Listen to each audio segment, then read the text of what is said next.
Traveling down the stone path until it started to rain, Januka said with a soft voice, "Dika Swamp isn't far ahead. The rain will cover our tracks. If it gets too bad, it can make the swamp too deep to cross. Stay close and step where I step, or it could be your last. Don't forget to watch out for Scaly Tail." As we came close to the swamp, I felt a slight quiver from Tolo. I put my hand on Tolo's shoulder. Sliding off his back, I asked, "What's wrong? Are you feeling weak? I can walk beside you if you would rather I do that." Before he could answer, Killen said, "Anna, it's the water. Gorillas can't swim."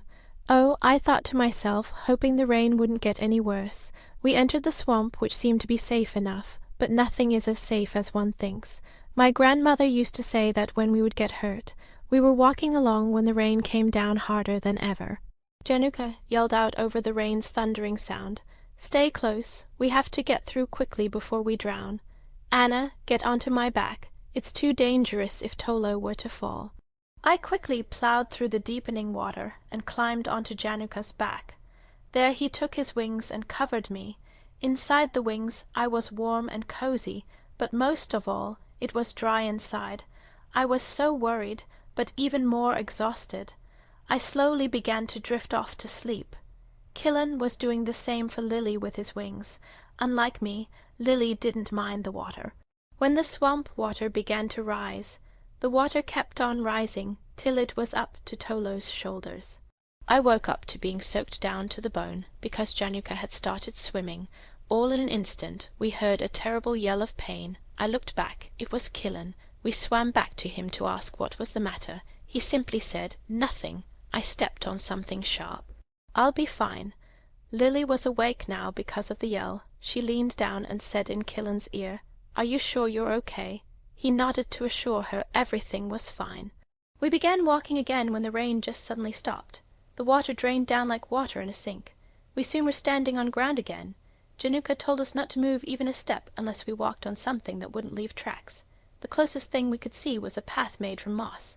It had puddles of water, but was firm enough that it wouldn't leave tracks when we walked on it. The only problem was, it was a good 10 feet away. Taking a running start, we landed one by one onto the moss.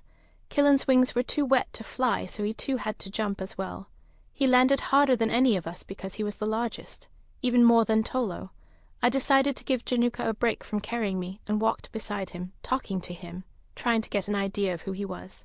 I could tell he was listening, but he had one ear listening to the sounds of the swamp. I noticed that he was starting to feel weak. He began to slow down and he decided to take the back watchman's post. While walking at the rear, he noticed red when he looked down. The puddles he was stepping in were nothing but blood. Looking forward, he spied a gash on Killen's front hand. It appeared to be deep. Tolo caught up to Killen, but before Tolo could say anything to Killen, he gave his secret language of facial expressions to tell him he didn't want to scare Lily. As he was doing this, Januka smelled the air and said, "I smell fresh blood." He turned towards the smell and followed it to Killen.